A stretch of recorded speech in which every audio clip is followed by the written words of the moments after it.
How's it going, friends? Xander Fryer here with Shit You Don't Learn in College, and today I'm going to talk through seven tips on how to become a more successful business owner.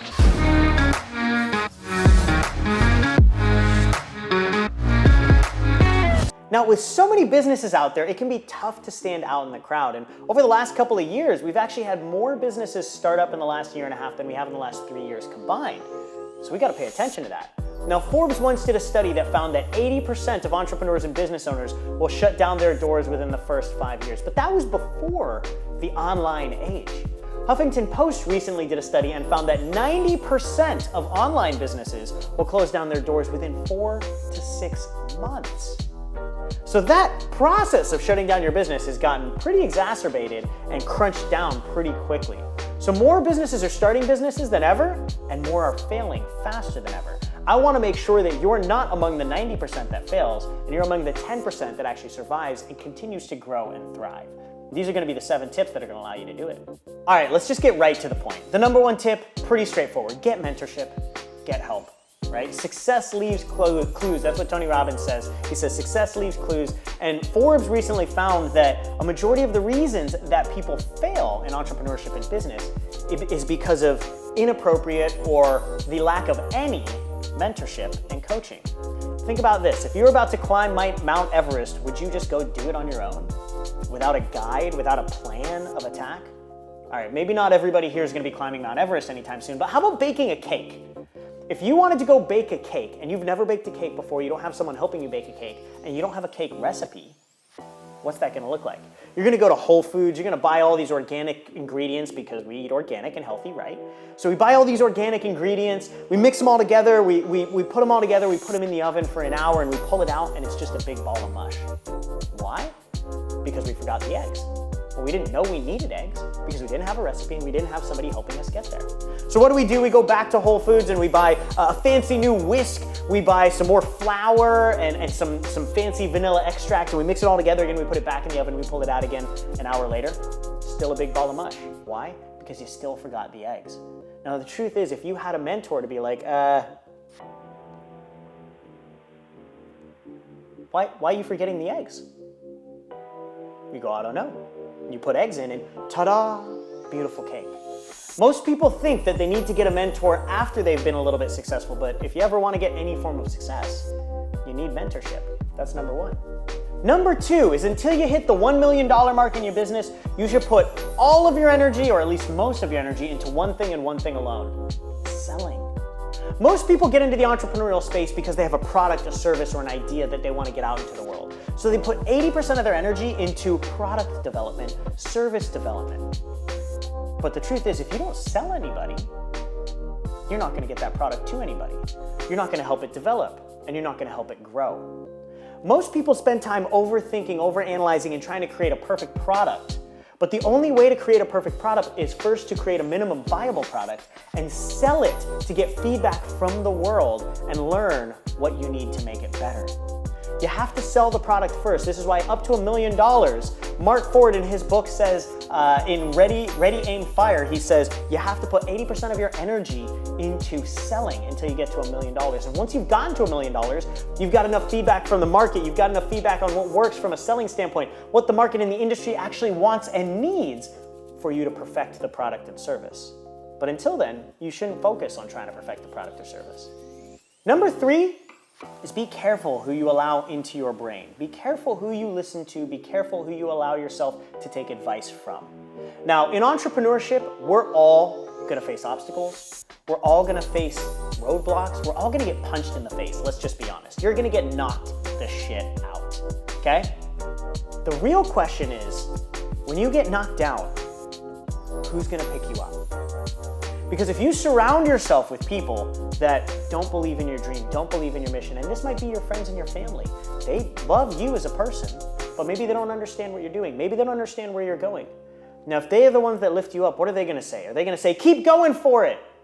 Or are they going to say, oh, you gave it the old college try. Let's go back and do something safe. You need to be careful about the people you surround yourself with, the media that's in your ear, the podcasts you listen to, the books that you read.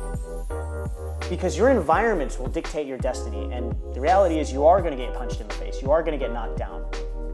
So are you gonna have that podcast in your ear that picks you up and motivates you to keep going? That mentor or that group or that mastermind that when you get knocked down, they pick you up and they say, great, I remember when I got punched in the face, let's keep moving. Or are the people around you gonna pull you back to your old way of life? Be careful who you surround yourself with. Number 4 is what I call the focus rule of squares. Now, when I first met Gary Vee, he told me very, very important law. He said, Xander, focus equals growth. And when you focus on less, you will grow faster. I want you to think about a hose, right? When you were a kid, I don't know if you remember this, but I had a hose and I had one of those nozzles on the hose that you could adjust the stream, how thick it was or how narrow it was. When you had a thick stream, it actually didn't go very far. It was more of a but when you narrowed down the stream, it was a and it just went so far. There was so much power, so much pressure behind this thing. Now, it was the same amount of water running through that hose, but the narrower the focus, the further it went. I want you to think about that like your business as well. The narrower your focus, the less you focus on, the further you will go. This is very contrary to what a lot of people believe. They believe that in order to grow, they need to focus on more. But the truth is, focus equals growth. Focus on less and you'll achieve more. Number 5 is something that I picked up from Mr. John Maxwell himself. He says that your capacity in life to be successful is dictated by one thing and one thing alone. It's your capacity as a leader. Another mentor of mine, Bedros Keuilian, says that every success is a success of leadership and every failure is a failure of leadership. Now, I've worked with over 800 entrepreneurs, and I see this a lot when the entrepreneurs themselves want to blame other things going on. They want to blame the environment, they want to blame the economic or industrial situation, they want to blame team members for not achieving the things that they need to achieve. But the truth is, as a business leader, we're the only person to blame. We have to take complete ownership of the success and the failures going on. If our team is not being successful, we need to ask ourselves, why as a leader? How did I not set them up to succeed? Or maybe I brought in people that shouldn't have been in that position to begin with. So why did I make the mistake of putting the wrong person on the wrong seat on the bus? How can I become a better leader to make sure that I have the right people on the bus, the right people in the right seats on the bus, and I make sure that they have everything that they need to be successful? The truth is, we can't blame anything else on anybody else as leaders. Every success is a success of leadership, and every failure is a failure of leadership. Never forget it. Tip number 6 is take time off. That sounds tough, doesn't it? Especially if you're a starting entrepreneur. I can't tell you how many entrepreneurs I've worked with that are like working 7 days a week for months and months at a time until they burn out.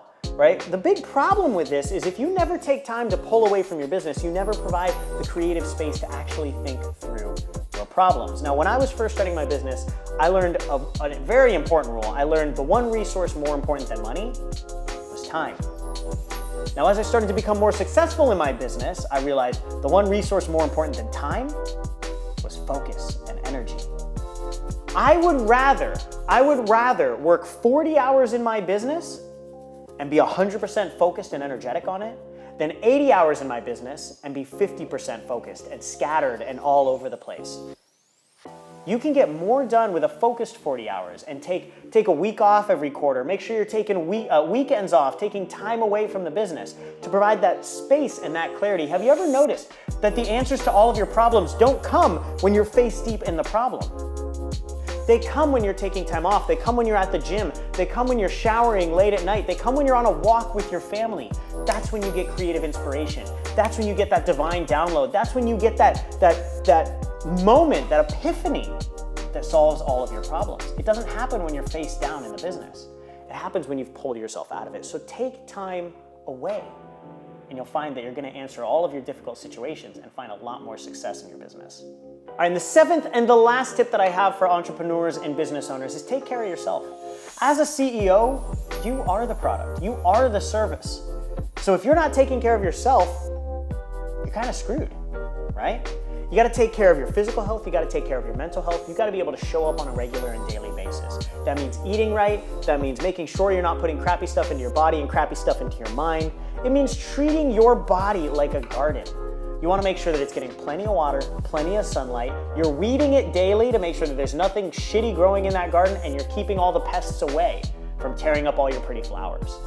You got to make sure that you're taking care of you, because if you go down, so does the business.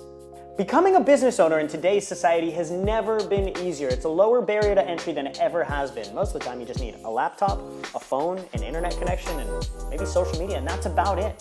You don't have to pay a ton, and because of that, more and more people want to become entrepreneurs. But there's a difference between a wantrepreneur and an entrepreneur. And if you follow these 7 tips, I'm gonna make sure that you're an entrepreneur and you'll be successful long term. I hope you enjoyed this video. If you did, go ahead and hit the like button below and let me know you enjoyed it. Comment below any specific topics or subjects that you want me to cover in a future video. And do not forget to hit the subscribe button below so you never miss another great video, and I'll see you in there.